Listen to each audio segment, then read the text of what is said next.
One of the greatest things about living in Orlando is the hidden treasures one can find just about anywhere you go. Today, we're headed about 7 miles northeast of Orlando to the city of Winter Park. This Tony neighborhood is like the Rodeo Drive of Orlando, with high-end boutique shops and restaurants. Winter Park is also home to the most comprehensive collection of Louis Comfort Tiffany art, glass, lamps, and jewelry you will find in the world. Carefully curated at the Hosmer Morse Museum of American Art right on Park Avenue. How did it come to be here?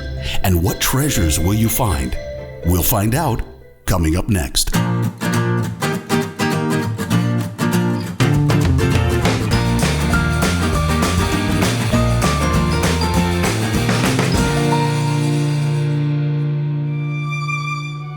So, how did the world's most comprehensive collection of Tiffany come to reside in Winter Park, Florida?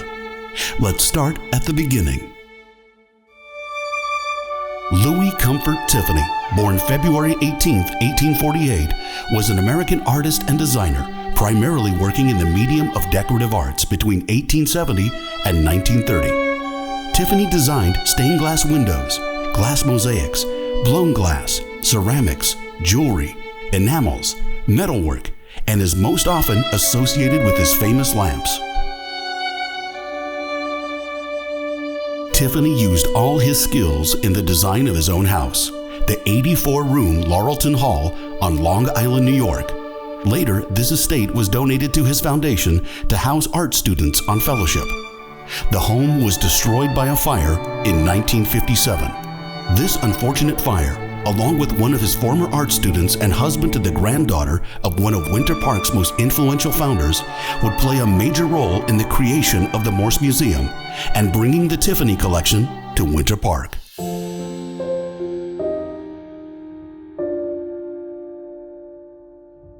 The Hosmer Morse Museum of American Art was named in honor of Morse, a significant city father that helped build Winter Park.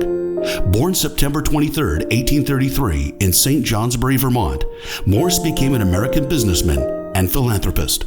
Shortly after graduating from the St. Johnsbury Academy in 1850, he joined E&T Fairbanks, marketers of platform scales and other industrial products critical to the westward expansion of the country during that time, eventually establishing a branch that would go on to be known as Fairbanks Morse Corporation, headquartered in Chicago.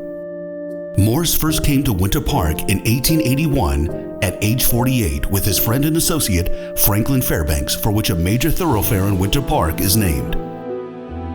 Morse's greatest involvement in Winter Park began in 1904 when he took over the operation of the Winter Park Land Company, a major land developer of the city.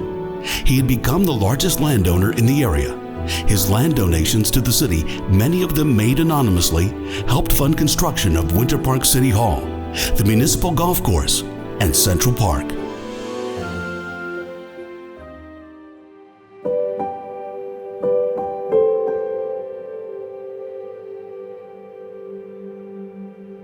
Elizabeth Morse was the first child and only daughter of Charles Hosmer Morse.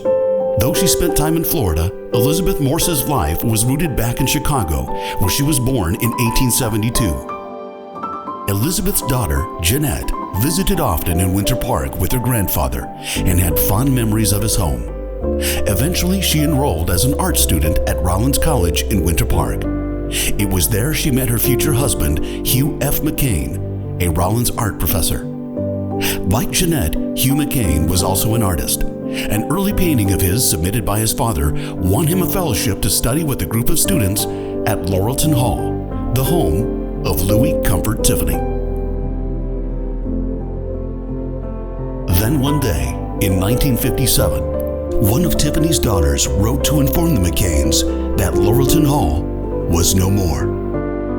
A fire destroyed what once housed aspiring artists like Hugh. It was Jeanette that suggested they save what survived the fire by rescuing all that was left.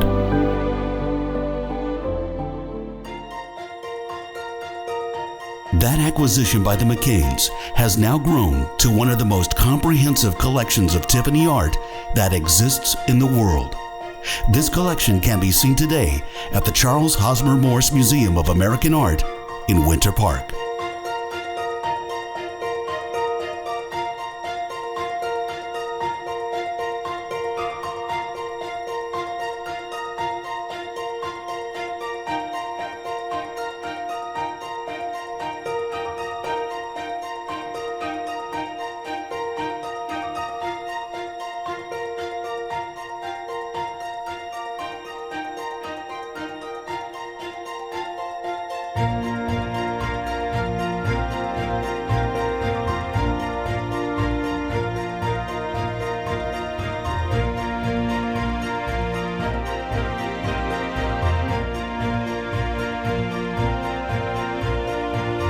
One of the Morse Museum's most prized exhibits is the Tiffany Chapel interior, created for the 1893 World's Columbian Exposition in Chicago.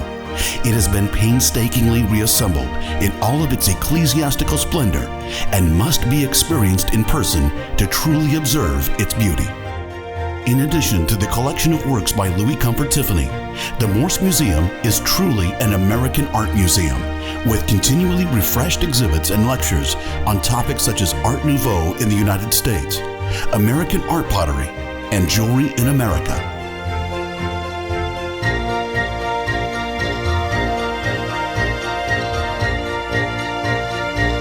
Make plans to visit this incredible museum the next time you're in Orlando.